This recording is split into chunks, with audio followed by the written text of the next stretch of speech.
Hi అండి. Hello. Welcome to my channel. అందరూ ఎలా ఉన్నారు? నేనైతే చాలా బాగున్నాను. మీరు కూడా బాగున్నారనుకుంటున్నాను. సో, ఈరోజు ఆలస్యం చేయకుండా స్టోరీలోకి వెళ్ళిపోదాం.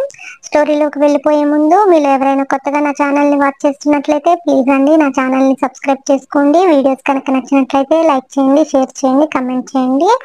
అండ్ ఈరోజు 7th కదా డేటు. ఇంకా జస్ట్ 23 డేసే ఉందండి మా బేబీ బర్త్‌డేకి. సో, ఈరోజు నేనేం చేశానంటే ఇన్విటేషన్స్ తన బర్త్‌డే కోసము ప్రింట్ ఇవ్వడానికి వెళ్ళాను. సో, వాళ్ళు 2 డేస్‌లో ఇస్తామని చెప్పారు. ఇక ఇన్విటేషన్స్ వచ్చాయంటే నాకు తెలిసి ఈరోజు ఫ్రైడే కదా! సో, మండే నుంచి ఇన్విటేషన్స్ పంచడం ఉంటుంది. ఏం లేదండి, మీతో ప్రతి ఒక్కటి షేర్ చేసుకుంటున్నాను గదా! ఈ విషయం కూడా మీతో షేర్ చేసుకుందామని చెప్పాను. ఇక ఇంకా ఇంకొకటి చెప్పడం మర్చిపోయానండి. బేబీ షూట్ కోసము మేము వేరే చోట అడిగాము. అడిగితే 4 అవర్స్ షూట్‌కి 10,000, 12,000 అలా ఉంటుందంట. అండ్ కాస్ట్యూమ్స్ కూడా వాళ్ళే ఉంటాయంట. మనం ఎంత షూట్ అయినా చేసుకొని అది జస్ట్ 4 అవర్సే లిమిటెడ్ టైమ్ అంట. ఆ షూట్ కోసము 10-12, 15 అలా అడుగుతున్నారండి. నాకెందుకో అది చాలా ఎక్కువ అనిపించింది. ఎందుకంటే ఇప్పుడు చిన్న బేబీ గదా! తను కదులుతూ ఉంటాడు. కొంచెం మధ్య మధ్యలో ఏడుస్తూ ఉంటాడు. తనకి ఆకలని ఇవన్నీ ఉంటాయి కదా! ఇవన్నీ మనకు మధ్య మధ్యలో టైం వేస్ట్ అవుతూనే ఉంటుంది. మహా అయితే వాళ్ళసలు ఎంత షూట్ చేస్తారు? చాలా తక్కువ చేస్తారు. 4 అవర్స్ అంటే షూటు.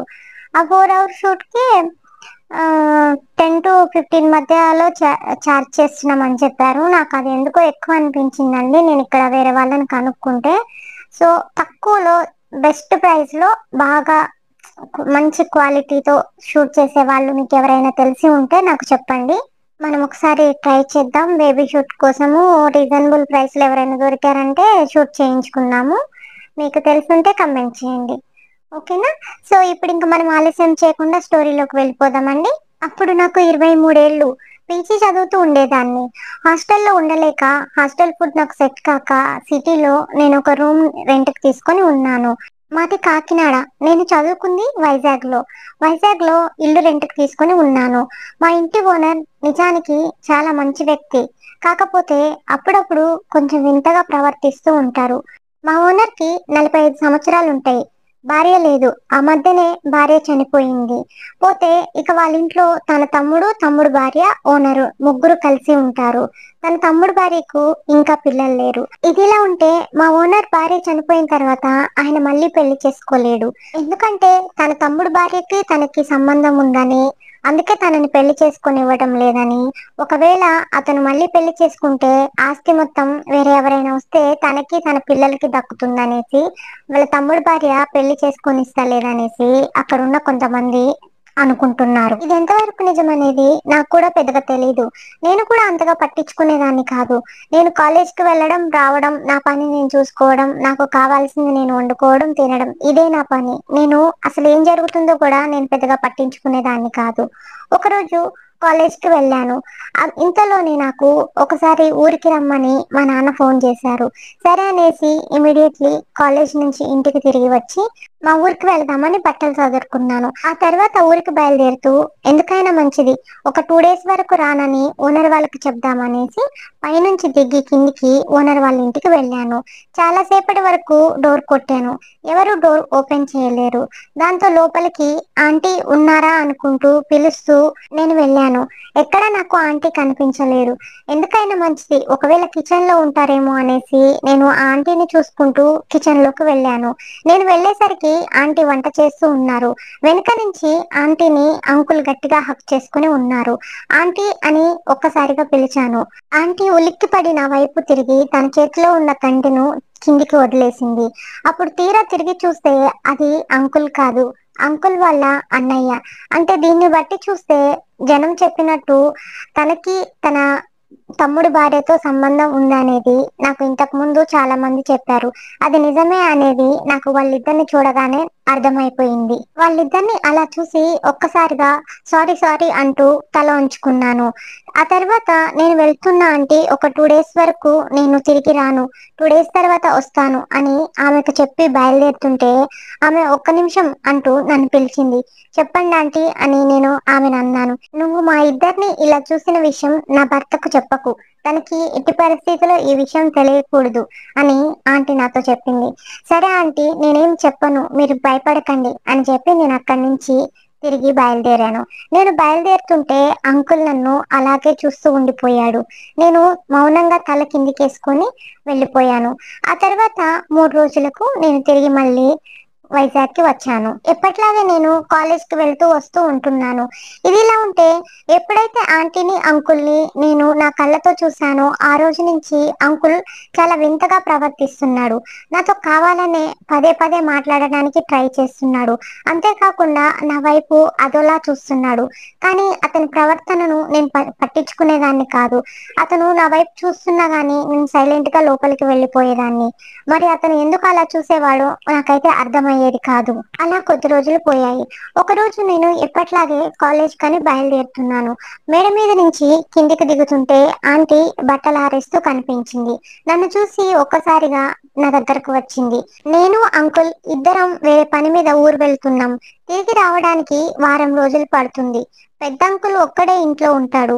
అప్పుడప్పుడు వీలైతే అతనికి నువ్వేదైనా కర్రీస్ చేసుకుంటే కొంచెం అందిస్తూ ఉండు. కొంచెం అతనికి వంట చేసుకోవడం రాదు. ఏదైనా హెల్ప్ చేస్తూ ఉండు అని చెప్పింది.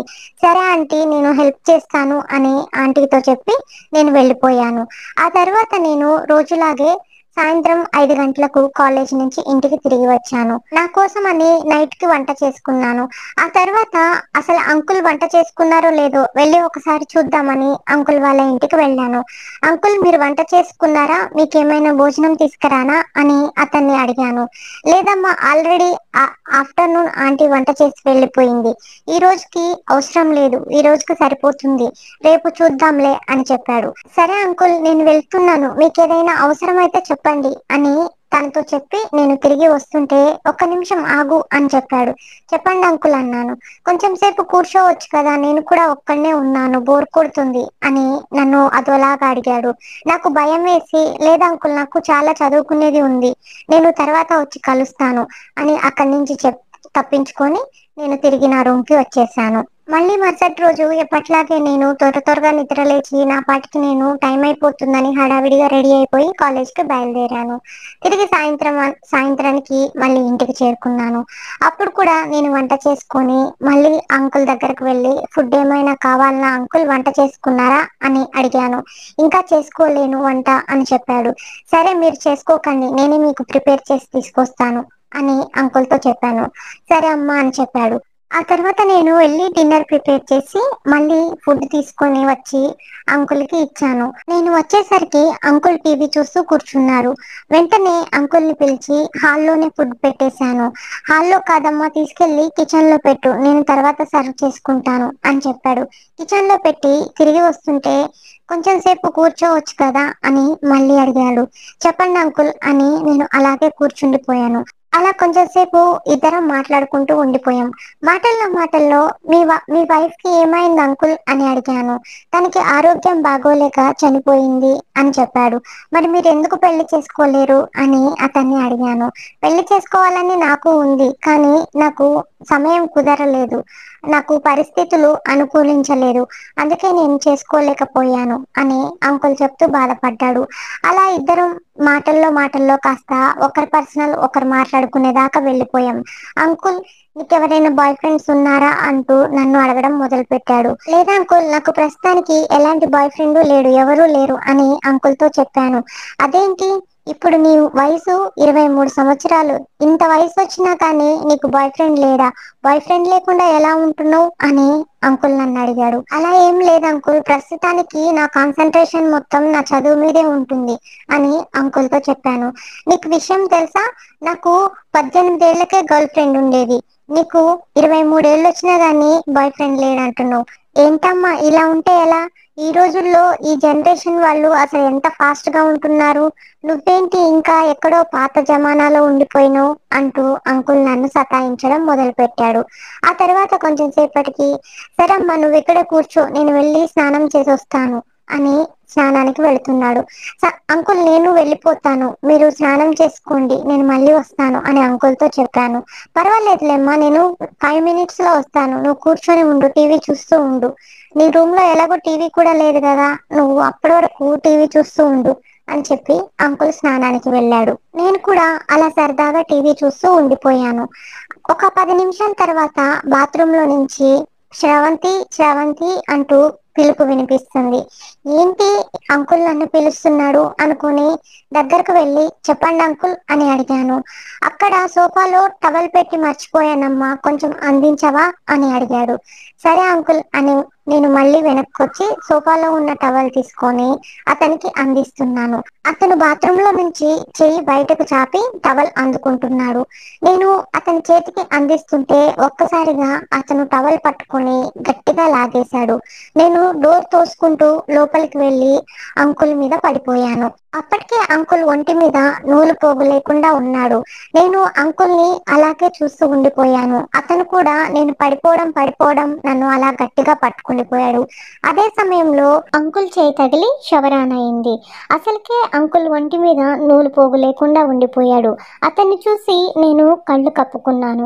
ఒకవైపు చూస్తే ఈ షవర్ ఆన్ ఉండడం వల్ల మొత్తం వాటర్ అంతా వచ్చి నా మీద పడిపోయి నేను మొత్తం ముద్దగా అయిపోయాను. ఒక్కసారిగా అంకుల్ మీద కోపమయ్యాను. ఏంటి అంకుల్, మీరు టవల్ ఇవ్వమని అడిగి ఇలా చేస్తారేంటి, ఎందుకు అసలు నన్ను లోపలికి లాగారు అని అంకుల్ మీద అరిశాను. నేను కావాలని లాగలేను, నేను జస్ట్ సరదాగా అలా లాగాను, నువ్వు ఇలా లోపలికి తోసుకుంటూ వస్తావని నేను ఊహించలేను అని అంకుల్ మాట్లాడారు. ఇప్పుడు చూడండి మొత్తం ఎలా నానిపోతున్నానో అంటూ అతని మీద అరుస్తూనే ఉన్నాను. మరోవైపు చూస్తే షవర్ అసలు ఆఫ్ అవ్వడం లేదు. అతను షవర్కి అడ్డంగా నిలబడుకొని ఉన్నాడు.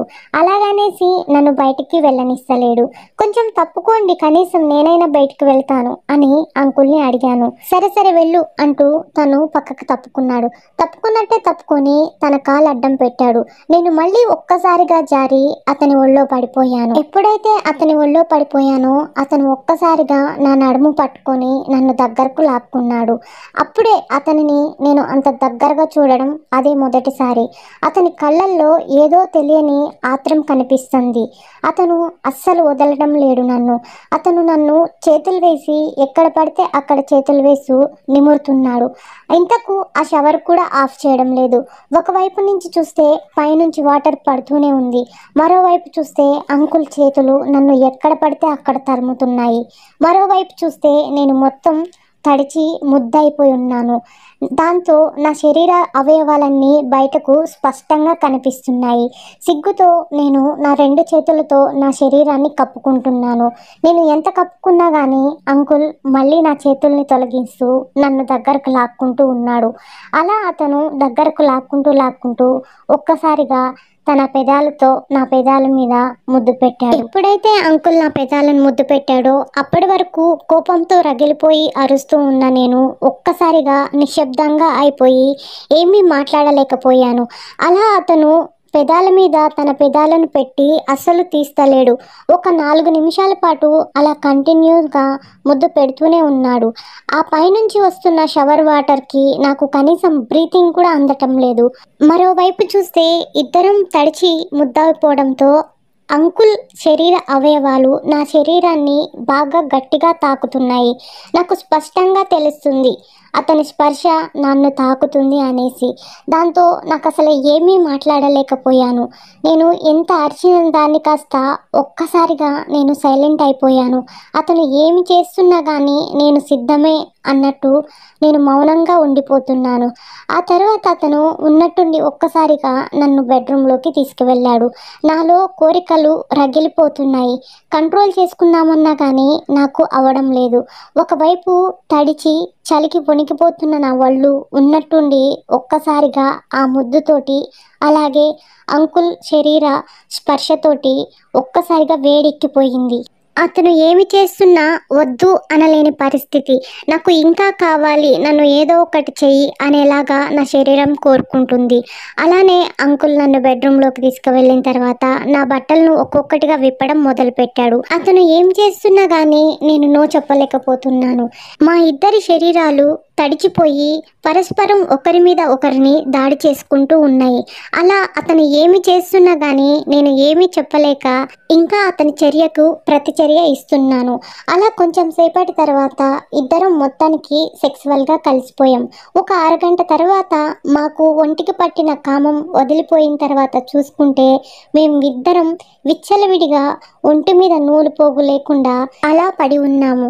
ఆ తర్వాత నేను వెంటనే అతన్ని చూసి నా చేతులతో నా శరీరాన్ని కప్పుకోవడం మొదలుపెట్టాను. ఇప్పుడు ఎందుకు కప్పుకుంటున్నావు, అంతా అయిపోయిన తర్వాత నిన్ను అన్ని విధాలుగా చూసిన తర్వాత ఇప్పుడు నువ్వు శరీరాన్ని కప్పుకుంటున్నావా అంటూ నన్ను ఏడిపించడం మొదలుపెట్టాడు.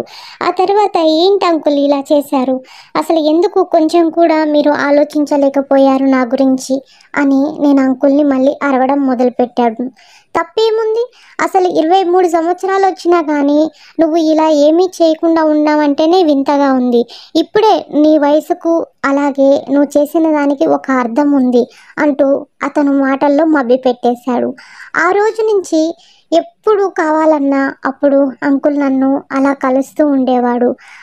ఆ తర్వాత ఒక వారం రోజులకి ఆంటీ వాళ్ళు తిరిగి వచ్చారు. మళ్ళీ ఎప్పుడైతే ఆంటీ వాళ్ళు తిరిగి వచ్చారో అంకుల్ నన్ను కలవడం కష్టమైపోయింది. ఎప్పుడైనా ఆంటీ ఇంట్లో లేని సమయంలో లేదా తన భర్త ఆమె ఇద్దరు పడుకున్నప్పుడు అంకుల్ రాత్రిపూట లేచి వచ్చి నా రూమ్కి వచ్చేవాడు. అలా ఒక 1.5 year వరకు మా ఇద్దరి మధ్య రిలేషన్ బాగానే నడిచింది. నేను కూడా అతను నాతో అలా చేస్తుంటే ఏ రోజు వద్దు అనలేకపోయాను. ఎందుకంటే అతను చెప్పినట్టుగానే మొదట నాకు అసలు ఏమీ తెలీదు. ఎప్పుడైతే నేను అతన్ని కలిశానో ఆ రోజు నుంచి నా శరీరం కూడా సెక్స్ కావాలనే కోరుకుంటుంది. దాంతో నేను కూడా అతనికి బాగా కోఆపరేట్ చేస్తూ ఉండేదాన్ని. అలా ఒక 1.5 year పాటు మేమిద్దరం కలుస్తూ వచ్చాము. ఆ 1.5 yearలో అంకుల్ నా దగ్గర నుంచి రెంట్ తీసుకోవడం కూడా వదిలేశాడు. అంతేకాకుండా అప్పుడప్పుడు ఇంకా తిరిగి నాకే డబ్బు ఇచ్చేవాడు. అలాగే నన్ను షాపింగ్లకు షికార్లకు అలా బయటకు తీసుకెళ్తూ ఉండేవాడు. నాకు కావాల్సిన ప్రతి ఒక్కటి తీసిచ్చేవాడు. అలా నా చదువుకున్నన్ని రోజులు అతనే నన్ను చూసుకున్నాడు. ఆ తర్వాత నేను నా చదువు అయిపోయాక అక్కడి నుంచి తిరిగి మళ్ళీ కాకినాడకు వచ్చేసాను. ఎప్పుడైతే నేను ఇక కాకినాడకు వచ్చానో అప్పటి నుంచి మళ్ళీ నేను ఎప్పుడు అంకుల్ని కలవలేను. ఆ తర్వాత ఒక 2-3 సంవత్సరాలకి నాకు మా ఇంట్లో వాళ్ళు ఒక మంచి సంబంధం చూసి పెళ్లి చేశారు. పెళ్ళైన తర్వాతే నాకు తెలిసింది అమ్మాయిలు ఎందుకు అంకుల్స్ని కోరుకుంటారు, అలాగే అబ్బాయిలు ఎందుకు ఆంటీల్ని కోరుకుంటారు అనేది. నా భర్తతో పెళ్ళైన తర్వాత నాకు ఎలాంటి సుఖం దొరకడం లేదు. అంకుల్ దగ్గర పొందినంత సుఖాన్ని కూడా నేను నా భర్త దగ్గర పొందలేకపోయాను.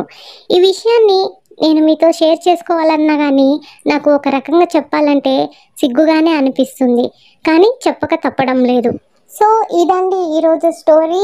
మై డియర్ రొమాంటిక్ సబ్స్క్రైబర్స్, చాలామంది మీలో రొమాంటిక్ సబ్స్క్రైబర్స్ ఉంటారు. సో రోజు ఏమంటారు, కొన్ని ఫ్యామిలీ స్టోరీస్ కొన్ని అలా పెట్టడం వల్ల కొంతమందికి బోర్గా అనిపించి ఉంటుంది. మళ్ళీ ఈరోజు చాలా రోజుల తర్వాత నాకు తెలిసి ఆల్మోస్ట్ ఒక 1.5-2 months తర్వాత మళ్ళీ చిన్న రొమాంటిక్ స్టోరీని మీ ముందుకు తీసుకొచ్చాను.